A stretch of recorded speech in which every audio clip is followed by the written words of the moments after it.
I think that from birth, the role of family is so crucial. Kids are watching us and they emulate what we say and what we do. Our thoughts and actions and words surrounding education, they're listening to that. And I think of little things that we probably don't pay attention to, like programming. So the things that are on TV, the books that we are reading. Are you reading to your child? Because I think sometimes people think babies don't understand or they aren't listening, but they are. Skin Like Mine is the second book in my 7-book series. So there's 7 books that I have and has been featured on PBS Kids, People Magazine, and MSNBC, and was also featured in the Congressional Black Caucus. So that is the book that just took off for whatever reason. Thank you.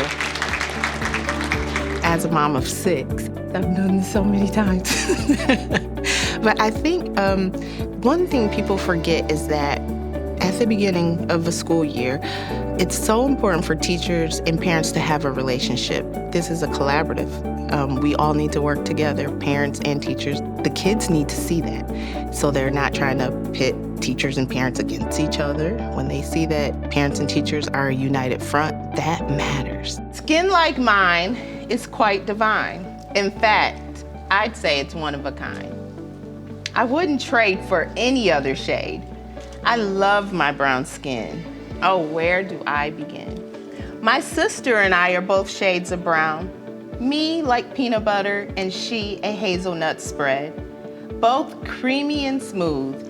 If I had to choose, it'd be hard for me because both are so yummy. Skin Like Mine is really neat. Sort of like a brownie treat. Dark chocolate brown, so tasty and sweet. I love my skin from my head to my feet. When I look at Grandpa's skin, you know what comes to mind? Caramel, that's it. A touch of golden brown drizzled on top of your ice cream. Ooh wee, this is making my tummy hungry.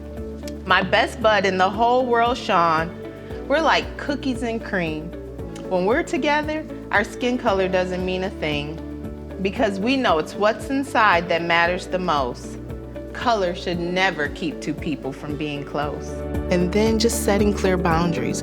What are your expectations? What we are going to accept and what we won't tolerate. Bullying and making other kids feel unwanted or feel making fun of them because of their differences. And so I think those things are important, but also making sure you have a classroom where diversity is reflected in the decorations on your walls, the books on your bookshelves, your toys.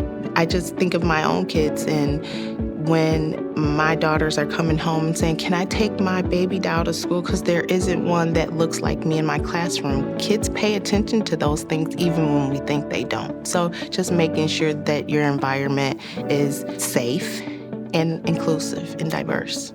Imagine a world with one hue of colors. How boring that would be.